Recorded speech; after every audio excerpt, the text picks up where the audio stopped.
Good afternoon, ladies and gentlemen, and thank you for joining us today for this webinar on the affordability of power in Africa.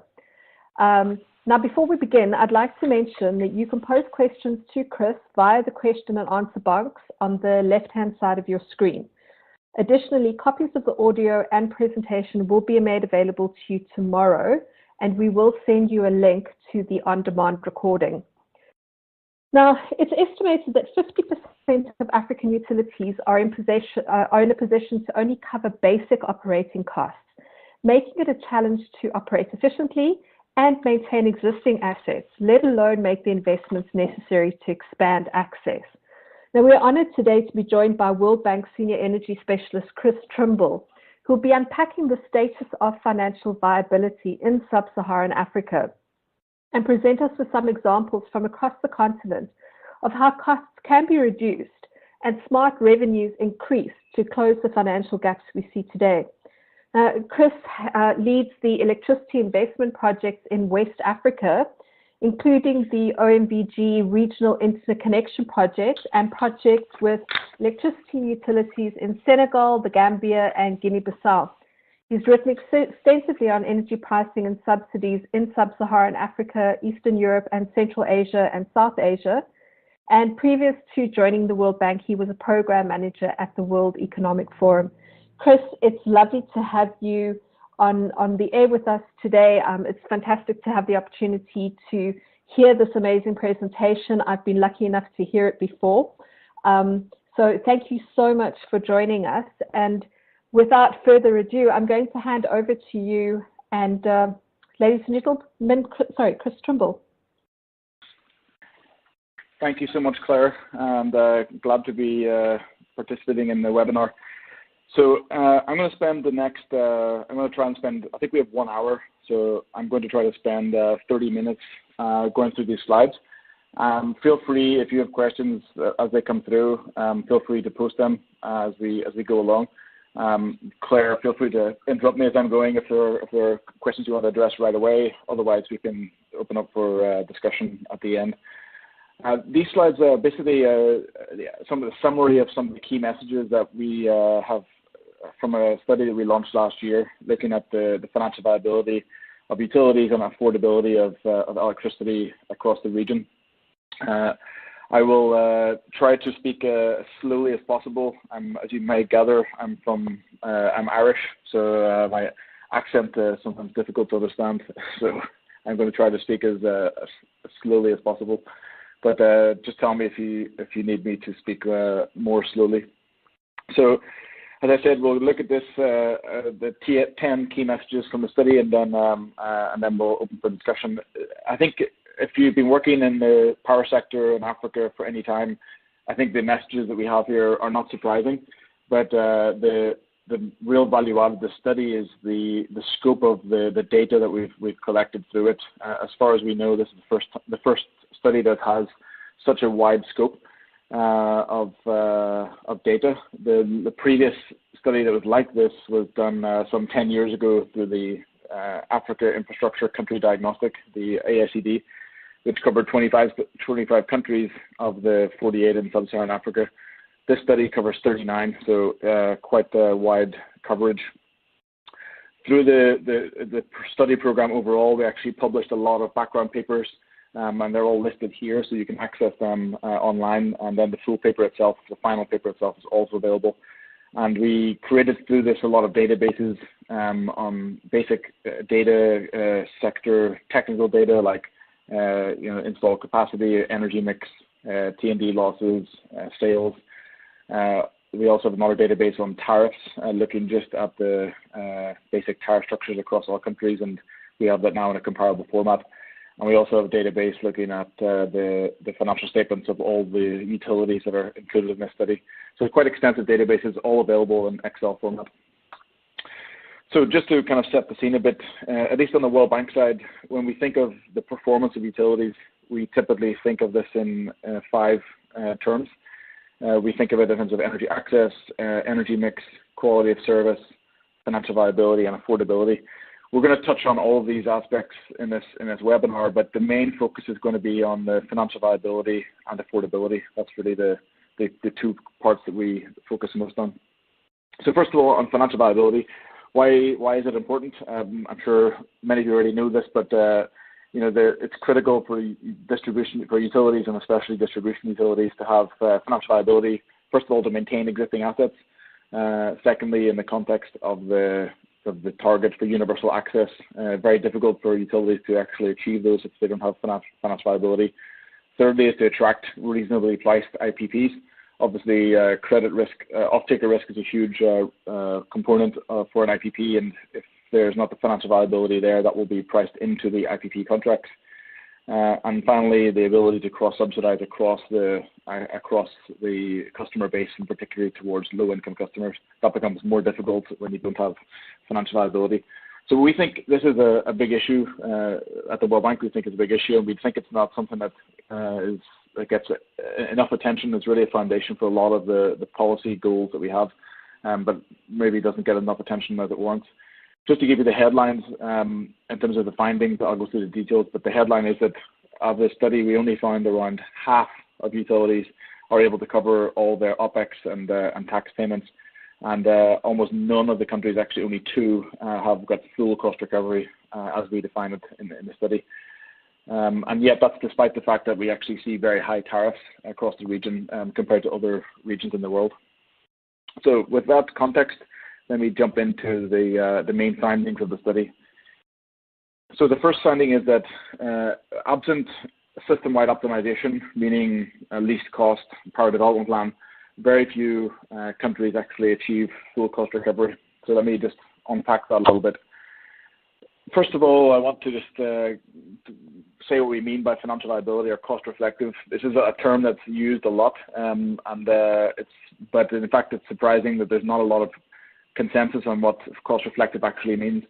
So in this slide, on this table, we tried to give a kind of basic taxonomy on what we mean by financial viability, by cost reflective tariffs.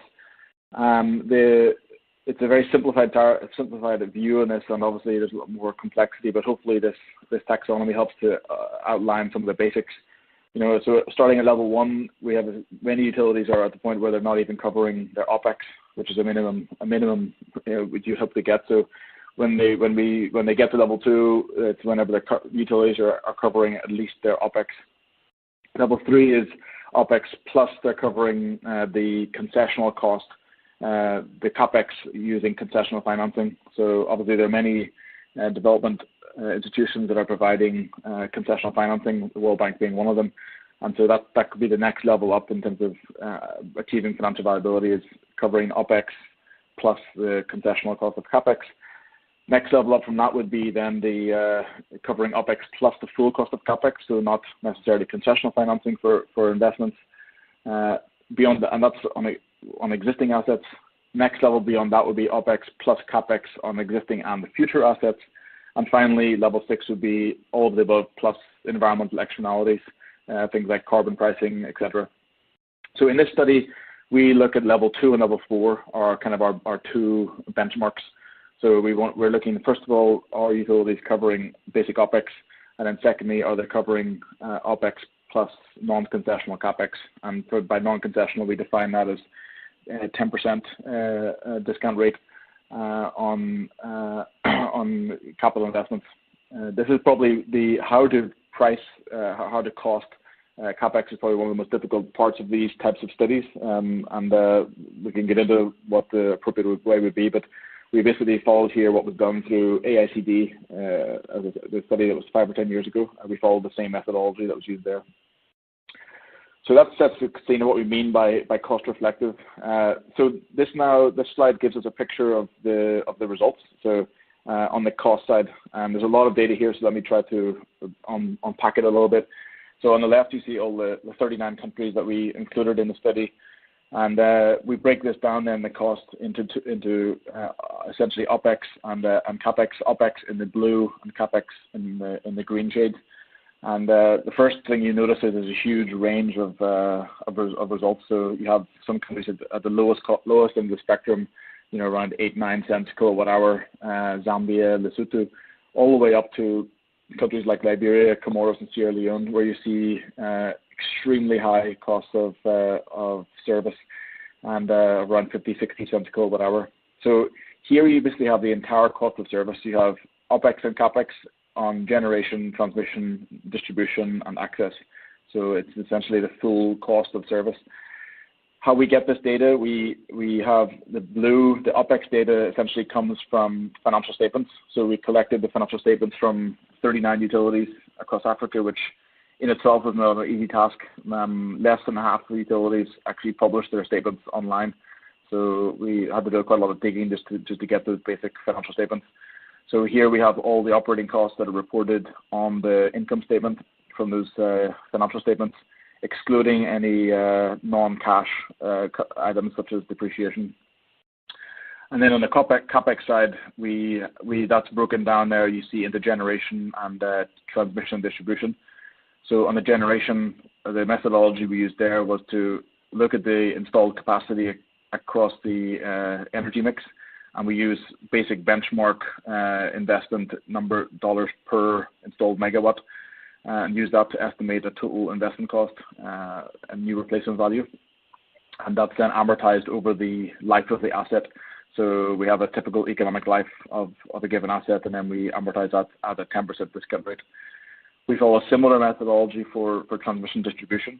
So we look at the kilometers of transmission distribution assets in each country at the various voltage levels, and we again assign a investment cost per kilometer for the various voltage levels, and then use that to get an estimate of the total T&D capex in the country. So that's a very kind of quick overview of exactly how we came up with these numbers. It's a huge amount of work just to actually generate this slide. And we had one background paper. One of the background papers was focused just on this aspect. So there's a lot behind this. So if you've got questions about that, we can get into it. But this gives you a nice kind of overview of the cost across the continent. And then we look at some kind of different ways of looking at that. There's some of the drivers of that cost number. So you have the three we pulled out here are the source of the energy, geography, and system size. So what we find, particularly in West Africa, where I work, you have many countries still heavily dependent on liquid fuel, mainly heavy fuel oil and diesel. And so you find in these countries you've got very high OPEX costs. So that's one big driver is the source of energy in the energy mix. Secondly is geography. So we look at coastal countries versus landlocked versus island countries. And there again, you tend to find that the OPEX is much higher where you have landlocked or island nations. You have the likes of take Rwanda, where you have they have to truck fuel across Kenya and Uganda in order to get the fuel all the way to Rwanda. So you have very high OPEX in some of the landlocked countries. And then finally, system size. Obviously, larger systems tend to have economies of scale. And so you find that in the systems that are larger than 1 gigawatt, you have much lower system costs. So these are just three of the drivers of the cost results that we find. So that gives us the cost side of the picture. So this is the costs that are faced by the utility to actually deliver the electricity. We then now look at the other side of the equation, which is the tariff. And here, this slide gives you the same 39 countries, but now with average tariff data. And in addition to tariff, we also put in here actual cash collected. So in many countries, you actually have quite high bill collection rates, and we'll get into this later. But in many countries, you don't have 100% bill collection. And so what really matters for financial viability is cash collected versus the total cost of the system.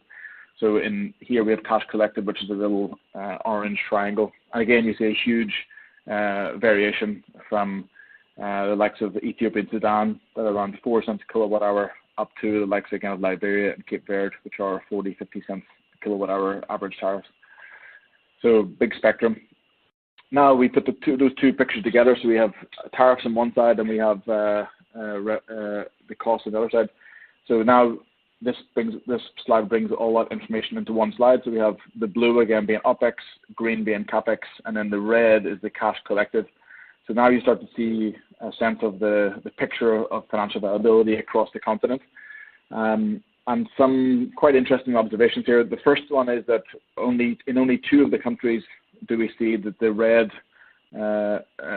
cash collected is actually above the total bar, and those are Uganda and Seychelles. So these are, if you define total cost the way we define it, you find that only 2 countries are actually above that cost. So that's the level 4 in that ladder that we looked at. If you then look at level 2, which is the countries that have the red, let's say the red dot is above the blue bar. In this case, we only have 19, so around half the utilities are covering their operating expenditures. Several utilities are losing huge amounts per kilowatt hour, so some are losing in excess of 20-25 cents a kilowatt hour, which obviously, when you aggregate that up, results in huge losses for the utility. So in that context, it's obviously becomes very difficult for the utility to maintain existing assets, and often whenever the utility is not cost reflective, it's one of the first things that gets cut is maintenance, which obviously results in a vicious downward spiral. And so, let alone trying to actually reach the access targets the ambitious access targets that are in now.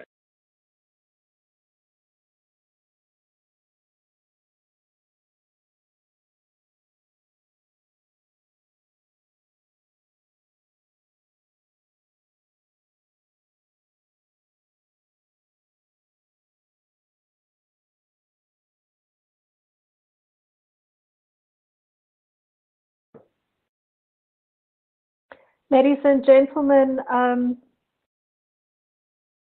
I think we may have a bit of a technical problem on the webinar. Chris, are you still on the line? Yeah, I'm still here. Can you hear me? Okay. Yes, I can hear you now. I'm sorry. There seems you suddenly just died out. Sorry for interrupting. No problem. Where did you lose me? You know what? I think just start wherever you were. Sorry, also said that there was a bit of a technical issue. So, ladies and gentlemen, I do apologize for that. Maybe you could just start sort of halfway through where you were with this current slide. Yeah, sure. On the cost? Yeah. Okay. Yeah, I'd gone on a bit. Okay, so let me go back to the cost.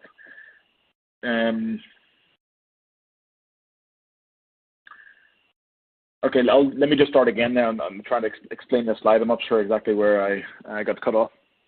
So this slide here essentially gives you a summary of the entire, of all the cost results from across the continent. So we have all the 39 countries in the study on the left, and then the various total cost of service broken down by OPEX, which is in blue, and CAPEX, which is in the shades of green.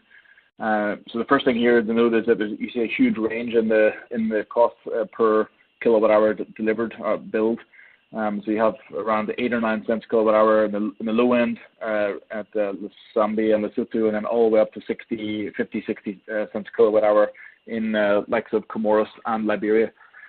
So just to unpack a bit how we actually got these results, the blue, the OPEX, we basically take from utility financial statements. So we collected the financial statements from all 39 countries, which, by the way, in itself was not an easy task because many of the utilities or don't actually report the statements online. I think only around half had them available online. So just getting the statements alone was difficult. We then extract from those statements the operating costs that are listed in the income statement minus non-cash costs such as depreciation. So that's what we have in blue. And then on the green we have the CAPEX, and this is broken down as the generation CAPEX and T&D CAPEX. On the generation side, we look at the energy mix, and we look at the installed typical kind of benchmark installed dollar per installed megawatt, and then we'll amortize that over the life of the asset, economic life of the asset, at the discount rate of 10% that I mentioned, and that's how we get an estimate on the generation capex. On the T&D capex, we use installed kilometers of T&D infrastructure at various voltages. So, and again, then we have benchmark figures for the cost of the typical replacement value for those T&D assets. And again, then back that, use that as a 10% discount rate amortized over the life of the asset to give us T&D capex. So that's a quick summary of the methodology. There's a lot behind that, and if you want to, we can get more into the details there. But we have a background paper essentially focused on this part of the analysis, which is trying to get a reasonable cost estimate across the countries. One thing to mention in terms of years, most of this data is from 2014, but we weren't able to get this financial statements the same year for all countries. So here you have a range between 2013 and 2016 in terms of actual data, but then to make it comparable, we bring it all into 2014 dollars.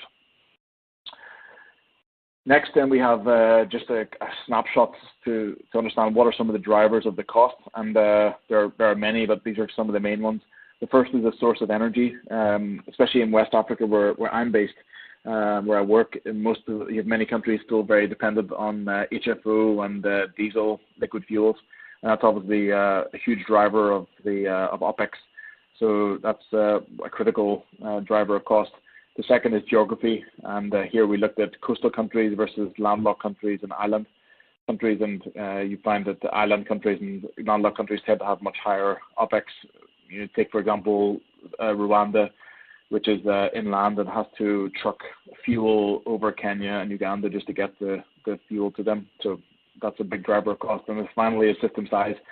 So you tend to find that you have economies of scale with large systems. So here you see systems that have a size of more than 1 gigawatt typically have much lower costs.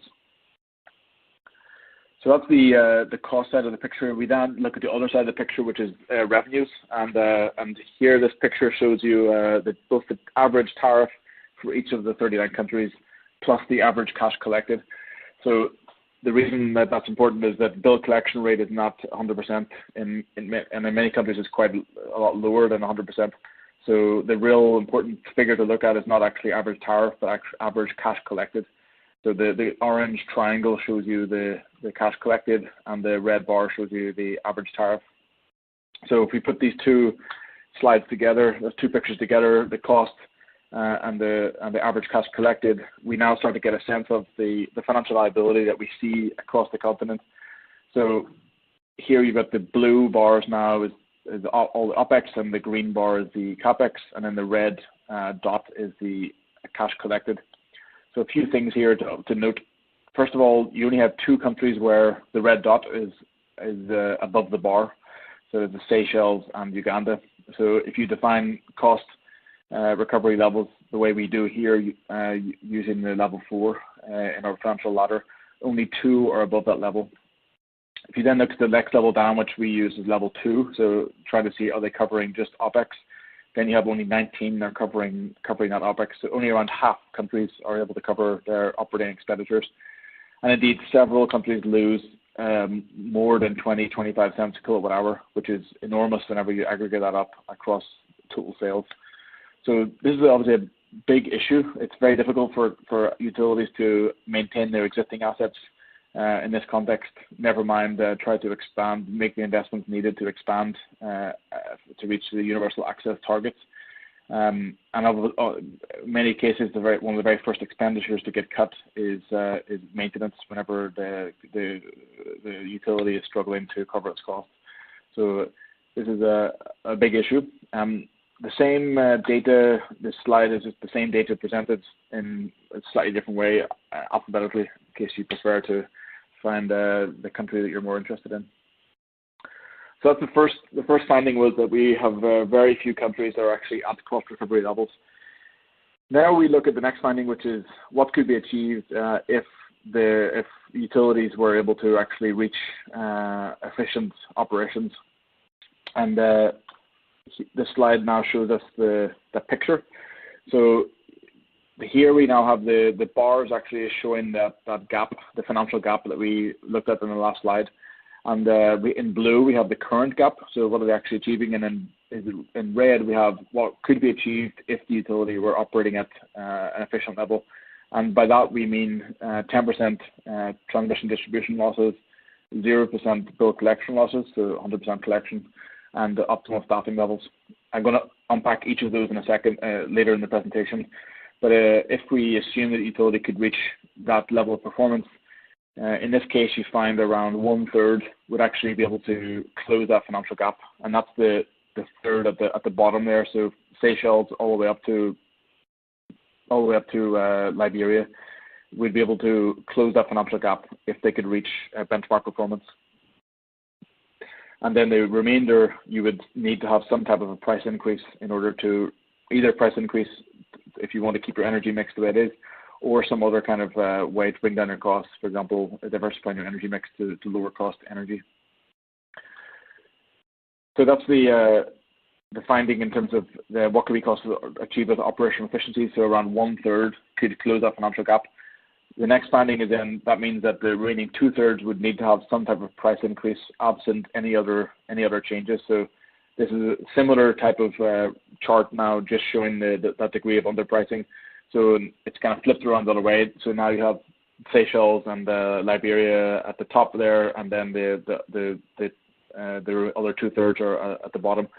So here you see the magnitude of increase that would be required. In most countries, you would require a price increase, around 4 to 6 cents a kilowatt hour.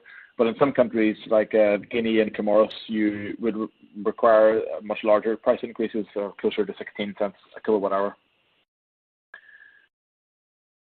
Next finding is we look at some of the issues that are outside of the utility's control. So obviously many of the operation efficiency questions are something that the utility can control, but there are many issues that are outside the control. And we looked here at the oil prices, exchange rate volatility, and rainfall as three of the main issues that have a big impact on the finances that are outside the control of the utility. And actually oil price is particularly important because whenever we did this analysis, you had the oil prices still way above $100 a barrel, and after that, of course, then global oil prices tanked, dropped a lot. So we don't want to do some kind of sensitivity analysis to understand what would that look at. So this just gives you a snapshot. The orange here shows you the current financial gap, and then the blue and green just show you the impact of first of all a 30% reduction in hydropower, which is the blue, and secondly a deficit of what would the result be at 2015 oil prices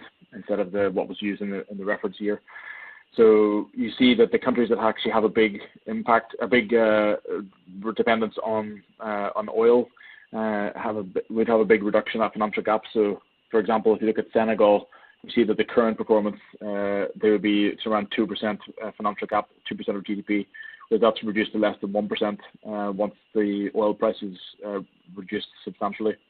In reverse, you have many cases, especially in Southern Africa now, that have been experiencing drought in the last couple of years, and they're depending on hydropower. So in those cases, then you would see a much larger increase in the financial deficit. So you take the likes of Zambia, where the deficit was, let's say relatively low, around 1% in the year reference year we used, but with the deficit of 30% hydropower, that financial gap would mushroom to more than 4% of GDP. So obviously a big impact, particularly in the case of like Zambia and other countries in Southern Africa. They're having to use short-term emergency power rental to cover that deficit from the drought. So this is just again a nice illustration of the impact of some of the factors outside of the control of the utility. Okay, the fifth finding now, we now are starting to break down some of the factors that are driving that the financial gap. What we also call in the paper quasi-fiscal deficit. So we look at now individually at network losses and bill collection rates. So this gives you a picture of a kind of breakdown of those hidden costs. So outside of South Africa, an interesting finding is that most of that financial gap is driven by T&D losses and collection losses, and actually not so much by underpricing, which only accounted for 40% of that financial gap. Now that's quite interesting because in many cases the assumption is that there's a pricing issue and that tariffs need to be increased. But actually, what this result is showing that is in many cases there are things that could be done, let's say behind the scenes, which would not require a price increase, and that could help to substantially close the financial gap. We pulled out South Africa in this picture just because it's such a large system that has a big impact on the whole continent. And the installed capacity in South Africa is the same as the rest of the sub-Saharan Africa. In South Africa, it's a bit different. We found that it is much more of a pricing issue and less of an issue with collection losses and T&D losses. So just unpack that a little bit. That's the kind of continent-wide picture. This slide now shows you a breakdown of that by country. And, as might be expected, it's not a cookie-cutter approach. Every country is different what the issues might be.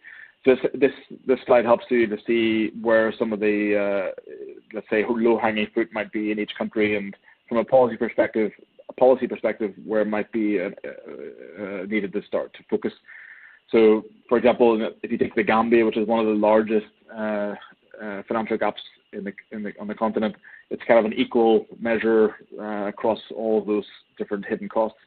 Whereas you take somewhere like Sao Tome and Principe, which also has very high deficit, it's a different picture. So with Sao Tome, it is much more of a losses issue, T&D losses and bill collection losses. So this can help be the start of some kind of discussion at the policy level or what could be the focus areas. Next, we look down. This is just some data to show you what some of those the data is in terms of the performance, the current performance. So here we have a slide on T&D network losses, and here you see a huge variation across the continent. The benchmark that we use for, let's say, efficient performance was 10%. And then if you look at the weighted average for sub-Saharan Africa, that's around 15%. And if you take out South Africa, where losses are much lower, the weighted average is actually at 23%. So this suggests that there could be a lot of low-hanging fruit to actually tackle T&D losses. Often a question at this point is, how much is it going to cost to actually reduce those T&D losses? That's something which would require, country-specific studies. It depends on the system and the network that's there. But certainly this study could be used as a kind of a starting point to understand where the focus could be. Next, we look at bill collection rates. So this is a breakdown of the bill collection rates across the continent. Many countries are now in the kind of high 90s, and this is mainly because of you've seen a large shift towards prepayment meters, which has helped to improve collections. But many countries still have a long way to go. So the weighted average here for sub-Saharan Africa is 94%, and the weighted average when you take out South Africa is 89%. So and some countries are much below that. So you've got the likes of Comoros, Madagascar, and the Congo, which are down in the kind of 50s and 60s percent of bill collection rates. What you see when you dig into this a bit further is the issue is in many countries is actually public sector collections. So you typically find that collections from municipal governments, local governments, federal ministries, military, hospitals and schools, you find that the collection rates from those entities are often a lot lower. So a big issue in many countries is how to actually improve the collection from public entities. Now we look at the staffing issue, and the first point to make here is that although many countries might actually be or many utilities might be overstaffed, staffing as a total cost is not actually a huge component of the overall cost structure. So in blue here we have the average cost per employee expressed in US dollars. So this is, let's say, salaries plus any other costs and benefit packages, etc. So in South Africa you've got an average cost of around $60,000 per employee, and it goes right down to around $2,000 to $3,000 per employee in the likes of Ethiopia, Burundi, Madagascar. So again, you see a huge range in the cost per staff. But when you look at that, what those staff costs represent as a portion of OPEX, it's generally not that large. It's generally around 10-15% of OPEX is staff costs. So even if there is large overstaffing, and even if that could be reduced by a lot, it probably won't have a big impact on the financial gap. How we actually define the overstaffing is we look at we try to do an estimate of what the kind of optimal staffing look like. And we do that by, first of all, looking at what the current level of staffing is, and this is generally reported in the annual utility annual reports. So this is all the countries that we could get data for. There's a couple we couldn't get data for. We couldn't get data for Nigeria and one other country, I forget which one it is now, but there's 2 countries we couldn't get the data, but so here's 37 countries. Then we just try to define what an optimal staffing look like, and we look at this using the data we have on generation assets and T&D assets. So on the generation side, we actually do a kind of plant-by-plant analysis and using international benchmarks, try to get a sense of what would a typical number of staff be for a given power plant. So for example, you would find that, for, let's say, a 500 megawatt hydro plant would require much fewer staff to operate it than a 500 megawatt coal plant. So we use that to define what would, let's say, optimal level of generation be. And then on the T&D side, we use utilities in Latin America as a benchmark. So we look at comparable utilities, meaning utilities that have a similar number of customers and a similar number of kilometers of T&D infrastructure, and use that to try and define what would an optimal number of staff be on the T&D side. So we take those 2 things together. That gives us an optimal level of staff, and then we compare that to the actual number of staff to give us a sense of how much overstaffing could there be. So in some countries, it looks like there's not so much overstaffing. You've got the likes of Gabon, Benin, Burkina Faso, where it's pretty much on par with what the estimate was. But on the other end of the spectrum, you have cases like Zambia, Zimbabwe, and South Africa, where it looks like there is a kind of staffing issue, and our data is suggesting 60-70% overstaffing. All this data should be taken with a pinch of salt. This is often one of the most sensitive findings from the study, and obviously this should be taken as a kind of an indicator at best. And if this is an issue that the utility or the government wants to focus on, you need to do a much more detailed utility-specific study to understand what it would be the optimal staffing. But hopefully this gives some sense of an indication of where overstaffing may be an issue. I'm conscious of time. I think we've almost gone 40 minutes, so I'm going to try to go through these last slides a bit quicker so we have some time for questions and discussion. So the 6th finding is just on service quality. I think in many cases we know that the quality of service is a big issue, that there are many outages and blackouts. But what we find is actually very few countries either measure or report this data. So the kind of international benchmark you see is SAIDI and SAIFI, so the average duration of an outage and the average frequency of outages. But very few utilities actually collect that kind of data. We found actually only 4 out of the 39 report something called SAIDI or SAIFI. But even those 4, it's not actually clear that it is consistent with international norms for this kind of data. So in general, we think this is a big issue, a big area that could be up for improvement in utilities as they try to improve their quality of service. There needs to be better metrics and systems in place to measure that quality of service. Okay, I'm now going to turn to the other side of the whole study, which was really looking at affordability of tariffs, both for residential customers and then also looking at non-residential. And the first thing I want to talk about is connection costs. So what we find is that in many countries, connection costs are really not affordable and are prohibitive. And this is a big issue in our view in terms of the push for universal access. So we went across all countries and collected the connection cost data. And this is in most countries, you have more than one connection cost. So it could be the cost for an urban household is different for a rural household. The cost could be according to how far you are from the existing grid, et cetera, et cetera. But basically, we used for these next results here, we used the lowest cost that was possible. So, but it may be that a household might face a much higher cost. So here you see a spectrum. So most countries, even using the lowest cost, most countries are in the $50 to $200 range for a household to get that connection. In some countries, you've got zero connection costs in 3 countries. And in some countries, it's more than $250. So it can be quite expensive, even for the lowest level. These next tables just show you some of the more granular data, the actual specific breakdown. Again, this data is quite difficult to get hold of, so hopefully these tables are quite helpful. And in the Excel spreadsheets that I mentioned before, the database that we have, you have all this information broken down in much even more detail. We then used we compared that data to the monthly income of households. So in 22 countries, we actually had household income and expenditure surveys. that were done at some point in the last 5 years. So we use that to cross-reference the connection cost as a expressed as a portion of monthly income.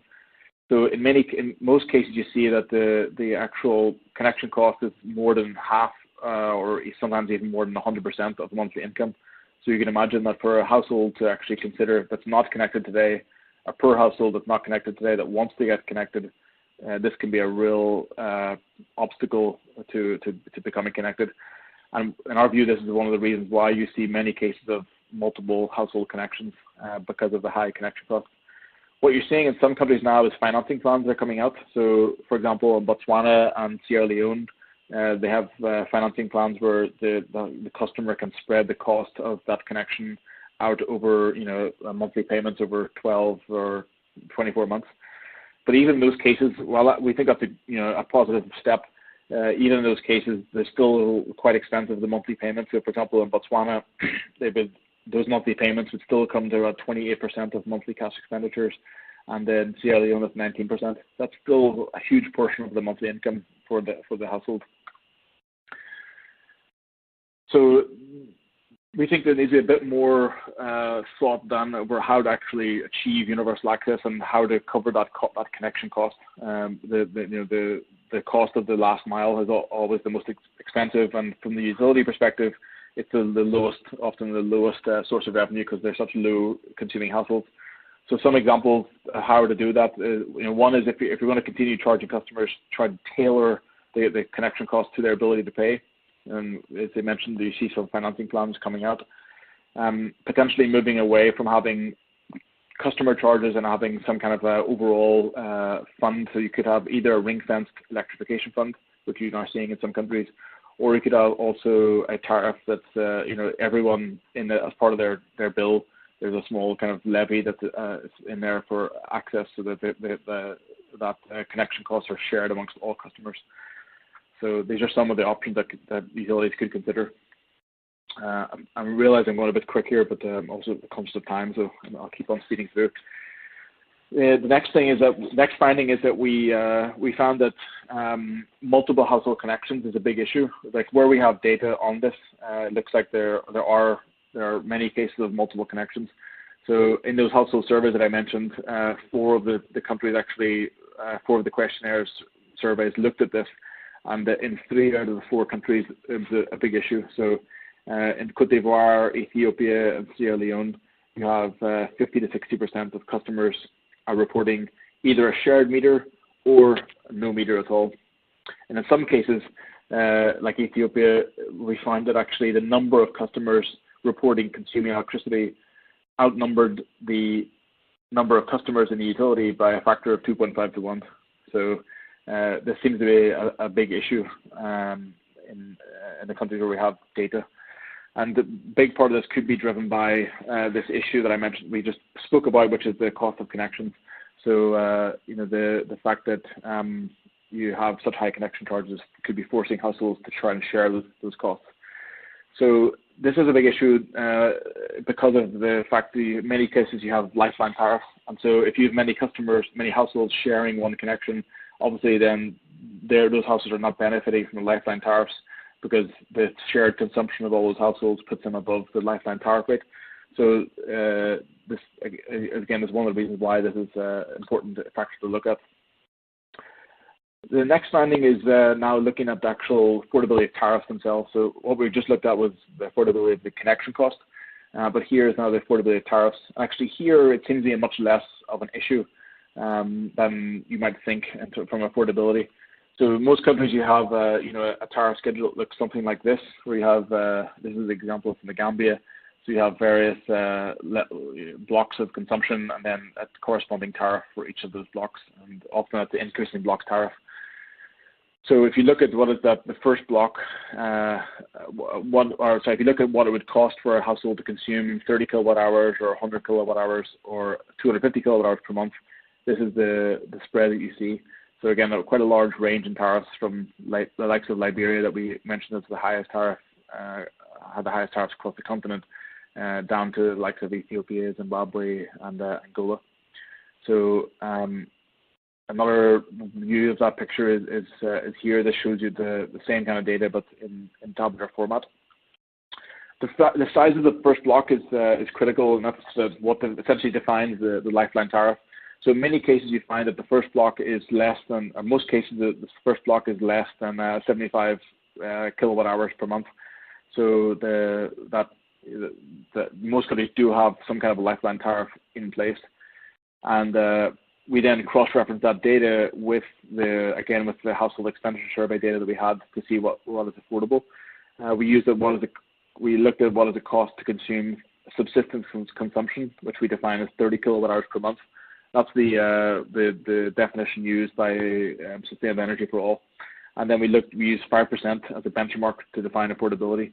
So here you see that actually in most countries it is much less than 5%, the cost of subsistence consumption. Only in 4 cases here, we have Togo, Rwanda, Madagascar, and Burkina Faso, where you have the cost of consistent subsistence consumption is above that 5% level. So a big finding overall is that in terms of affordability for households, it's really an issue at the level of connection charges and not so much of an issue at the level of tariffs. Okay, the last thing I'm going to look at here now is turning to non-residential tariffs. So the main thing we looked at here is commercial and industrial tariffs. And actually, in most cases, you do see that there are improvements for optimizing the design of the commercial and industrial tariff structure. The actual tariff structure that you see in the country are themselves an indication of the level of development of the power sector and the maturity of the power sector overall, as well as the government, the policy in terms of subsidies. And obviously a big indicator for investors in private sector who want to operate in the country. The cost of the electricity is obviously a huge factor there. There are 2 big things that are different between residential and non-residential tariffs. So one is that the level of the tariffs. So in household tariffs, you typically see this kind of cross-subsidization from high consumption households to low consumption households. In contrast, in the case of non-residential customers, you see a contrast between the medium and high voltage customers, because typically it's much lower cost to provide a high voltage connection, and so you have the economies of scale. So you often will see lower levels of tariff reflected then in the tariff structure. And then secondly, the fixed charges. So in some cases, you see residents, households will have some kind of fixed charge on their bill, which could be to cover the cost of the meter or the maintenance and billing. In the case of non-residential tariffs, you typically have things that are called some kind of a demand charge. It might be called something different, but it's some kind of fixed demand charge, which basically obliges the customer to pay the utility for some kind of the benefit of having that connection there, even though they might not use all the contracted capacity. This just shows you a summary of the contrast between residential and commercial tariffs, and you see kind of 2 groups here. One is we have residential households priced above commercial, and then others we have residential priced below commercial, and that kind of reflects a bit the government policy in terms of the priority for affordability of households versus the competitiveness of the country for attracting private investment. This chart here shows you the consumption of the tariffs for various levels of consumption. Again, for all the countries that are in the utility. Some interesting things here. When you dig into the data, you find that the likes of Liberia is actually exactly the same cost, depending no matter what your level of consumption. So it's actually it's fixed rate for all customers at all levels of consumption. And then at the other end of the spectrum, you have somewhere like South Africa. You've got the city power in Johannesburg, where tariffs are differentiated by voltage level, time of day, season, customer category, et cetera, et cetera. So there's a lot of sophistication built into some of the tariff structures. So that we actually looked at this in a lot of detail to understand how the tariff structures vary according to these 5 characteristics. So we looked at if they even have a schedule there for high voltage customers. We looked at time of use pricing. We looked at demand charges, sector-specific tariffs, and block tariffs. I don't really have time to go into exactly details, but this table gives you a sense of which countries have each of those characteristics.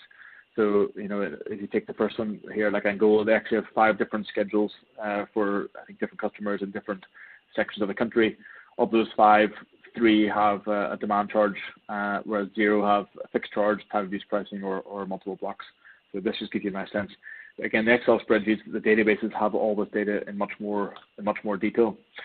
Some of the highlights here in terms of our findings, that time of use pricing is surprisingly underused. Only half the countries don't use time of use pricing. And one way that you can actually help to reduce your overall cost is to shave off the peak by having lower cost tariffs, for example, during the night, and help to shift that demand curve. But that's not being used in many countries, so that could be kind of let's say, a low-hanging fruit. In many countries, you don't have a fixed charge, so 9 countries have no fixed charges, 7 have no demand charges, even for large customers, and 3 have neither demand or fixed charges for any customer category. So this is just trying to flag that there are many opportunities to improve the tariff structure and system in the country, and that could be an important part of the effort to try and reduce that financial gap. And finally, we just have these last 2 slides. This just gives you a summary of what we just talked about, so the key findings and then some of the policy implications. But I'm not going to read through this in detail, but you have this for reference if you need it. So I'll stop there. I went a bit over time. I apologize for that.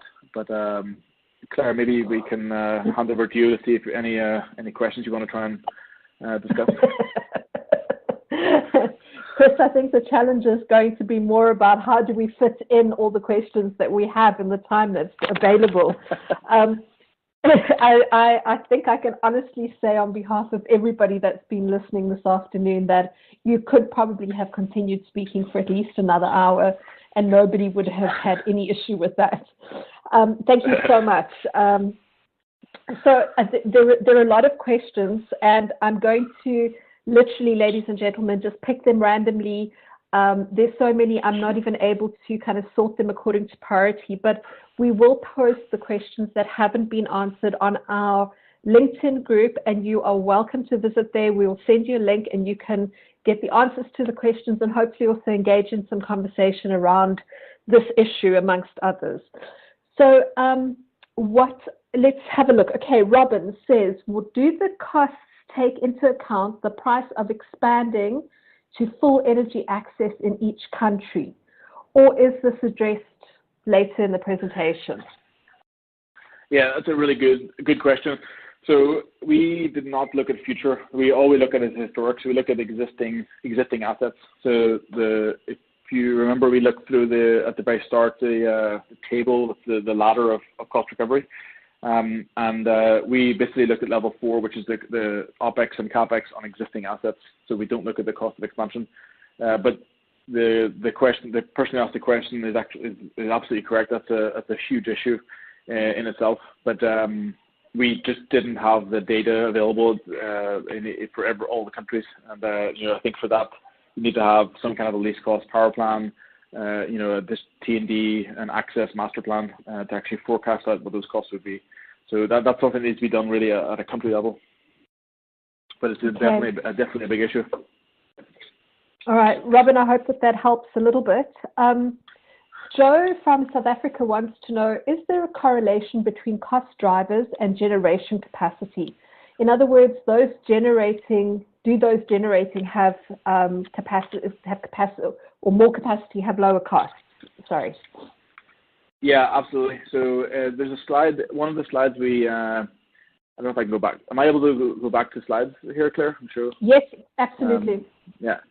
So here, this slide, you see the cost broken down by various aspects, and one of them is system size.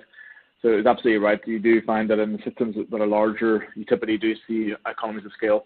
So here we broke it down into systems of 150 megawatts, 150 to 1,000 megawatts, and then larger than 1,000 megawatts. And so in the countries where you have larger than 1,000 megawatts, you do find much lower costs. So. Okay, great. Nadine from the US wants to know, what are Uganda and the Seychelles doing that other countries are not to be able to have such a financially viable sector?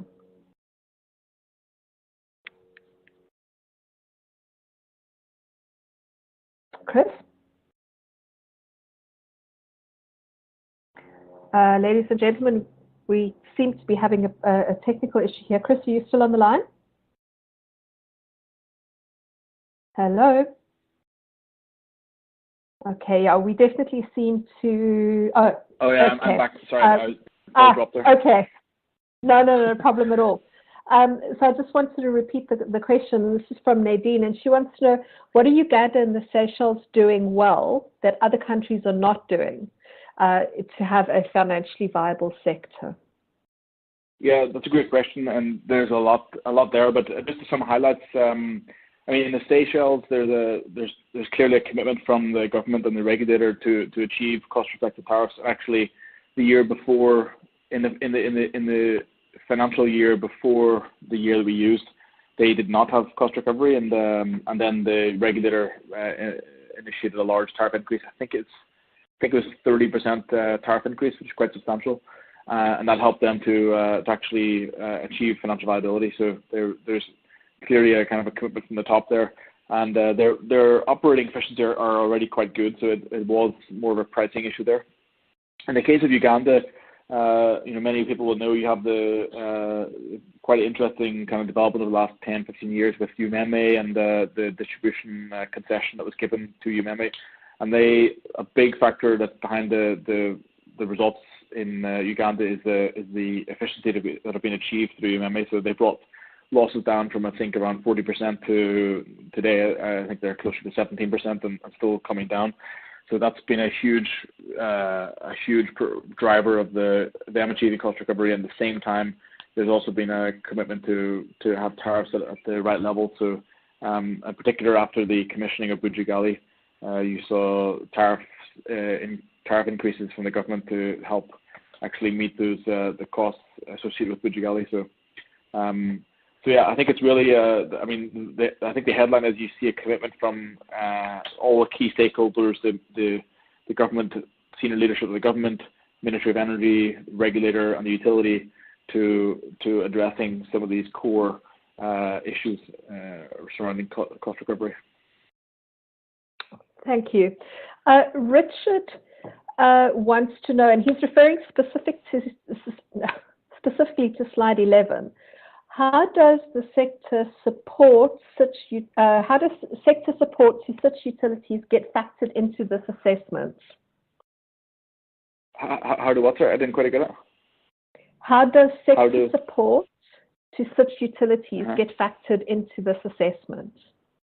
Okay, yeah. So this is subsidies.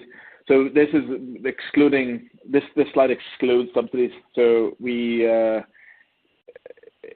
If there was some kind of government support that was listed on the income statements, which is not always the case, but in many cases it is explicitly listed, we did not include that.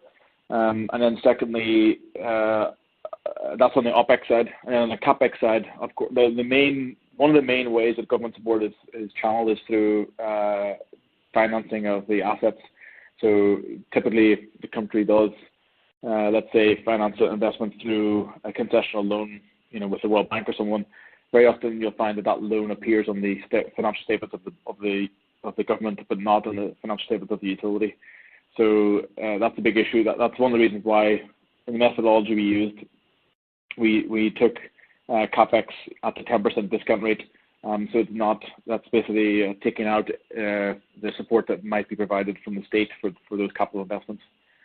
So it's not a perfect, I would say it's not a perfect picture to extract the government support, but I think in most cases, we will get the lion's share of support through the transfers that are on the OPEX and through the investments that are in the CAPEX. Okay, thanks so much. Bilal wants to know, is the overstaffing data benchmarked on a particular type of project? And he's referring specifically here to coal, PV, hydro, or is it across the full spectrum? No, it's specific. I mean, we look at we actually, in this case, we did a power plant analysis. So we literally we collect the data for every single power plant in the whole sub-Saharan Africa, and then we use the size of that plant, the number of engines that are in it, and the capacity of those engines to get an estimate of how many staff would typically be required to operate an engine like or a power plant like that. So it's not. So it is very specific to the technology and to the size of the asset. Okay, great. So Exuperius has a question, and he says the national utility in Tanzania thinks that doing away with IPPs completely and the universal application of EPC and financing in all segments of the power system will introduce the necessary affordability. What do you think? And this is one that you can tell me you're not comfortable answering. Well, no, it's not case not being comfortable. Unfortunately, I don't work in Tanzania, so I really can't comment on the particular case of Tanzania. So I don't really know, to be honest. But I mean, I think as a general statement, there's clearly a shortage of capital, and there's clearly a huge need for investment. So it's clear that to reach the targets that are there, and most countries have targets around access, around renewable energy and efficiency. To meet those targets, there's no way that it can be done through public financing alone. There needs to be private sector brought in to help meet those investment targets. And so, IPP is obviously one of the main, is the main route, the main mechanism being used to bring in private sector investment so far in Africa. You've got some distribution concessions that we mentioned already, UMEME. So far, nothing in transmission, but I think it's a general statement. The IPPs are definitely important to try and crowd in that private investment. Okay, thank you. But I mean, but the point is true that that it needs to be done also considering affordability impacts. Yeah, it actually ties quite closely into. In fact, two of the questions that we received earlier, the one is from Helene and the other one is from Nozirula, who wanted to know, Helene wanted to know, could you unpack a bit further your point on the cross subsidies for the poor, which was reflected in slide 1. And then Nozirula actually asked, is power a purely business commodity without a social dimension in the costing and pricing? So I'll pack those two together. I think they're quite closely linked. Yeah. On the cross subsidies, basically you will often find in the tariff structure itself will reflect some kind of a government policy around cross subsidies. So I'll go to the slide here. So here, for example, you have two groups. So you have here all the average tariff across different customer segments, your residential, commercial, industrial. And then you have the different countries. So you have in group 1, you have residential customers are priced below commercial customers. So for example, you see Botswana, 7 cents a kilowatt hour on average for residents and 9 cents a kilowatt hour on average for commercial. So here, there's assuming that the cost of service is around the same, which usually would be for residential and commercial customers, you have some kind of a cross subsidy here from commercial to residential. So those cross subsidies are every single power schedule used in the world has some type of cross subsidy built into it. But it's more point I make in the first slide that it's more difficult to do that in the case where you don't already have financial viability. So, for example, in the case of Botswana, if the cost of supply, let's say, is 10, then actually everyone's getting some kind of a subsidy, implicit subsidy. Just that there's more subsidies going to residential than there are to commercial. So I'm not sure that helps to answer the question on the cross subsidies. And then, but within that's across customer categories, and then you also have cross subsidies within the residential customers themselves. So if we go to the tariff schedule here, for example, what we see in the Gambia, you have these lifeline tariff here. Here's 1.9 Dalasi per kilowatt hour for the first 40 kilowatt hours, and then goes all the way up to 6.6 above 600 kilowatt hours. So Here you have cross subsidies to the consumers that are at the lower end of the spectrum, and that's most low income households would be consuming less than 40 kilowatt hours per month. But sorry, what was the second question, Claire? I forget. It was, is power a purely business commodity without social dimensions in the costing and pricing? No, I mean, herein lies one of the biggest challenges of trying to achieve universal access, with clearly utilities, distribution utilities in particular, do have a mandate for achieving social objectives, particularly around reaching universal access.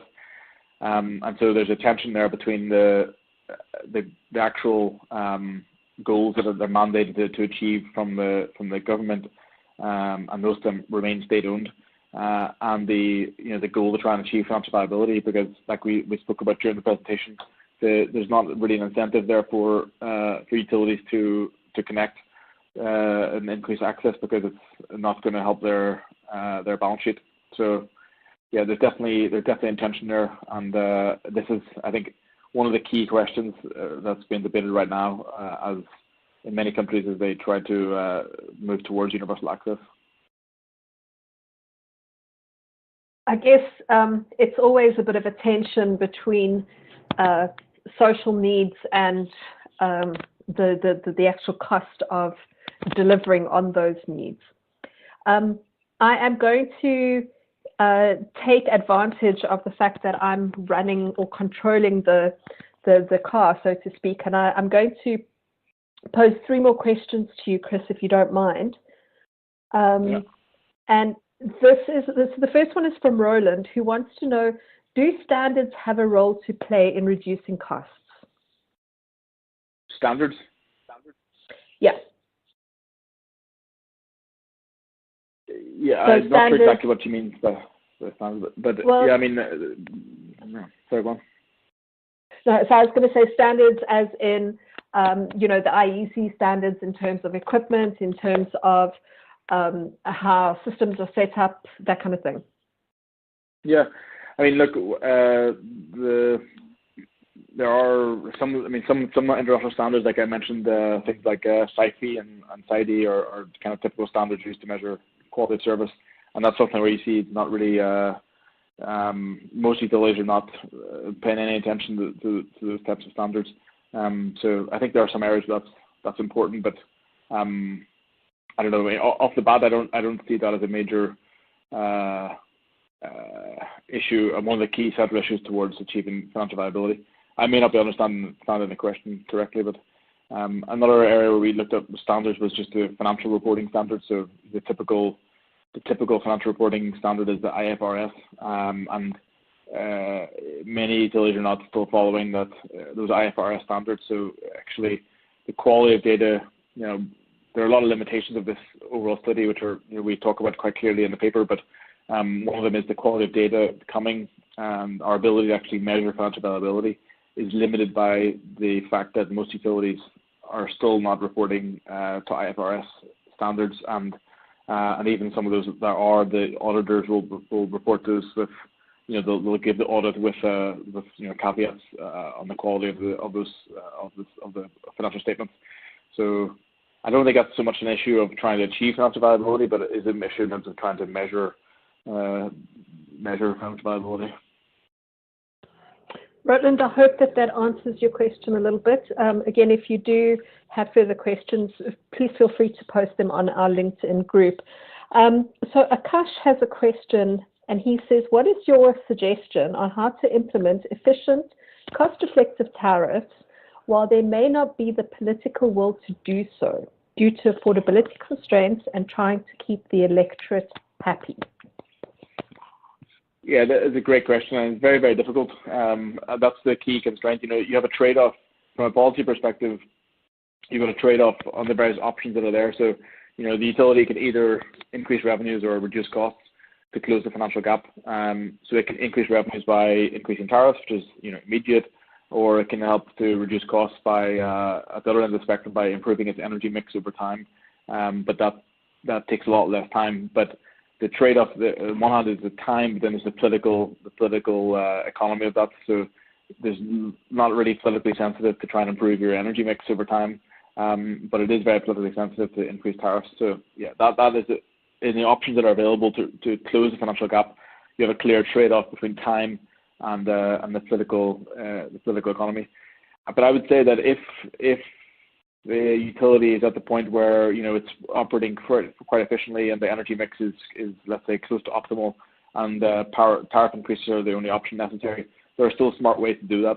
So for example, we talk in the report about trying to do small incremental tariff increases over time that are well communicated and to the public, so that people, the public and customers know what to expect. And secondly, that's associated with a corresponding improvement in quality, the service quality. So it's very difficult to justify a tariff increase to customers if they're not seeing a corresponding improvement in the quality of their service. That's why it comes back to the SAIFI and SAIDI, why that's an important concept, because there are some, in most cases, there are relatively low-cost efforts, measures that can be taken to improve the quality of service. So it's not that costly for the utility or the government to do it, but they can show a good improvement in the quality of service, and that can be used to help justify tariff increases. So I think in the cases where you see tariff increases done well, you see that type of a package, that there's a very strong communications effort, that it's done incrementally over time, and that it's well justified to the public of why it's necessary and why it's justified. Thanks, Chris. I've been told that apparently, even though I'm driving the car, I don't actually have full autonomy. So I have the opportunity to ask one last question, and okay. I'm going to ask this one from Bose, who says, in your view, given that the biggest source of hidden cost in many African countries is due to T&D losses and collection losses, would it be right to say that most utilities should prioritize their investment in addressing these issues before focusing on increasing tariffs?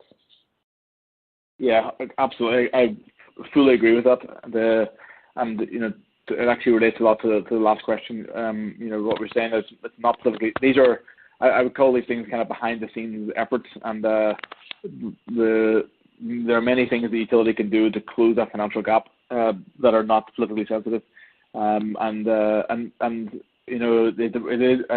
Country-specific studies are needed to understand what exactly is needed, what investments are needed to reduce those those T&D losses or increase the bill collection rates. But again, in many cases, there are quite low-hanging fruit. They're quite relatively low-cost investments that can be done with a very high, rate of return because of the benefit that they deliver. So absolutely, I think the focus should be, as a general principle, the focus should be to reduce T&D loss and increase bill collection rates first to reduce the financial gap, and then try to turn towards price increases if it's still really necessary. But again, there are other parts that can be looked at over the longer term as well, like improving the energy mix. So like I mentioned, many countries in West Africa have a very high dependence still on liquid fuels, and they're expensive and they're vulnerable to international price shocks. So there's opportunities in many countries to actually reduce the cost of supply by optimizing their energy mix. So yeah, I definitely agree with that as a general point. Okay. Chris, unfortunately, we have reached the end of our time today. I wanted to say thank you so much for making yourself available and for sharing this hugely important information with us. As always, it's been an absolute pleasure to hear you present. Ladies and gentlemen, we will be sending the link with the audio and with the slides to you tomorrow morning. I have posted on the audience question and answer group the direct link to this report, but we will ensure that we include the link in the communication to you again tomorrow. So you're more than welcome to download the report. And again, if you have any questions, please feel free to post them on the ESI Africa LinkedIn group. We will be taking advantage of Chris's very kind nature and getting him to answer as many of these questions as possible. Chris, so from us, thank you so very, very much. Yep. Thank you so much. Glad to participate. Thank you. It was really great having you. And to you, ladies and gentlemen, thank you so much for being with us. Until next time, from ESI Africa, thank you very much. Goodbye.